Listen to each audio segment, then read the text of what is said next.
Hello, everybody, and it's pretty late. Just got back from MHOR and decided to keep working on some stuff here, but had a okay race night, but wanted to get this video out and get everyone up to date. So, unfortunately, we had some problems with our B74. For whatever reason, I couldn't get the Reedy 610R black box to calibrate, and that car had to sit on the sidelines, unfortunately. So I'm not the biggest fan of Reedy stuff, so I am gonna put a Hobby Wing Pro in there and get that figured out. Should have that here this week, and we'll tear the black box out of there. So unfortunate, but that put down our 17.5 class for the night, and I didn't bring any of my Yokomos with me to run in its place. So I was dead in the water there. But on our B5, we did run 21.5, and the car was great. I was horrible, but it still ran pretty decent. So I'll put a link to the more video below. But essentially, we turned a pretty good fast lap. We turned 13.38, which in going through everything, I think that was the fastest hot lap in 21.5 for the night. And when I could drive, the car could do really well. And you'll see in the video, like the double-double was much easier to make on a big bore car with a little bit better steering than on our RC10. So that's where I was able to pick up a bunch of time. However, I did make a bunch of mistakes. I did get into some lap traffic, and that squashed a good run I had in Q3. But basically in Q1, 20 laps at a 5:16. Just cracked 20 lap. That's where we set our hot lap with a 13.38. Q2 had a bunch of trouble. I was not driving well. I made a camber change, and that was not the right change to make. And so my car liked to traction roll a little bit more than I thought it would, and finished that in a 19 at a 5:08. Q3, changed the camber settings back, and that was about it. Just really changed the camber settings back. Tires were broken in by then. We sat our fastest time at a 20 lap at a 5:04, so about 3 seconds faster than our RC10 overall, but with a hot lap of 3.8. So our hot laps were definitely there. The bigger issue I had is just driving. It was kind of, like I said, racing vintage cars and coming from an RC10 and then getting on this thing. I should have practiced a little bit more, but it definitely took a little used to getting driving, and did have some problems with some traffic in Q3 as well as the main. And in the main, we were able to come home third. I mean, we pretty much had a third place car the whole night. Joe and Turkey. And Joe got referenced to this channel by one of his friends on the East Coast. So if you're watching, I appreciate it. I talked to Joe a little bit. We'll see if we can get him vintage racing. But he was racing his B7, and unfortunately, I just couldn't keep pace with those guys. I had to push pretty hard, and they were just out in front. I mean, they just had a little bit more pace than me all night.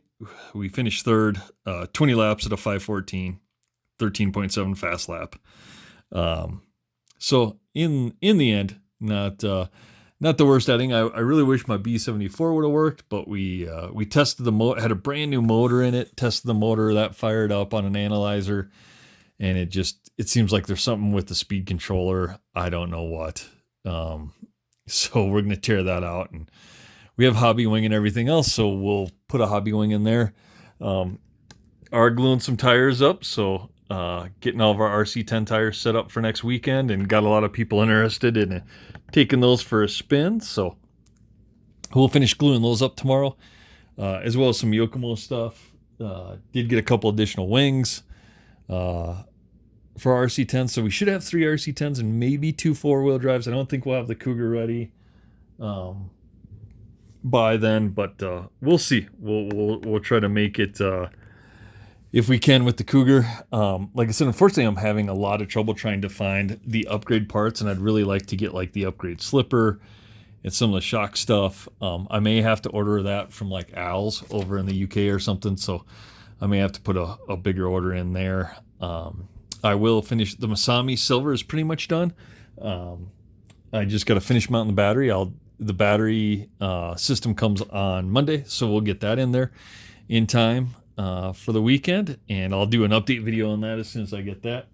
Our YZ10 is ready to go, so the 91 works. I just got to put a transponder in it, which I have, because I'll take it out of the 74 and put it in there, and then I'm going to change the shock coil out on that tomorrow, so that thing's ready to go. I do have tires mounted up for that as well, so that thing's good. But again, not a great race night. Still was fun. The B5 definitely has more in it. On a number of occasions, we were on a 21 lap pace, but like I said, just some bad luck and some bad driving.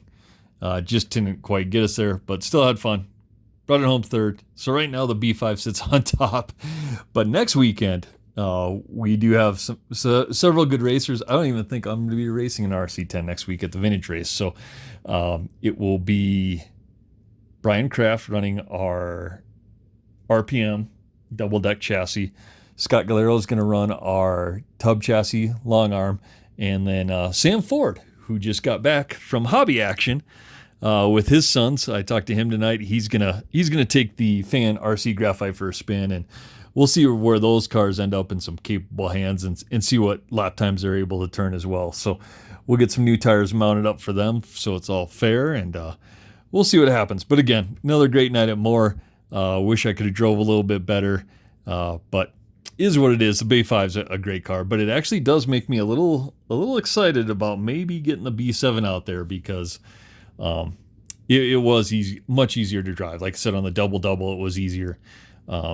I just couldn't adjust quick enough, and by the time I did in Q3, I was getting into traffic, and traffic tends to pay attention to the guys that are in 1 and 2, not so much the guy in third place. But all in all, had a great time, had a lot of fun talking to people, and I think everyone's excited for the Vintage Race this weekend, so we'll bring a lot of cars to that, and do a much bigger video on that one as well. So thanks again, guys. Like, comment, subscribe down below, and tune in this week as we prepare for MHOR's Vintage Race this Saturday.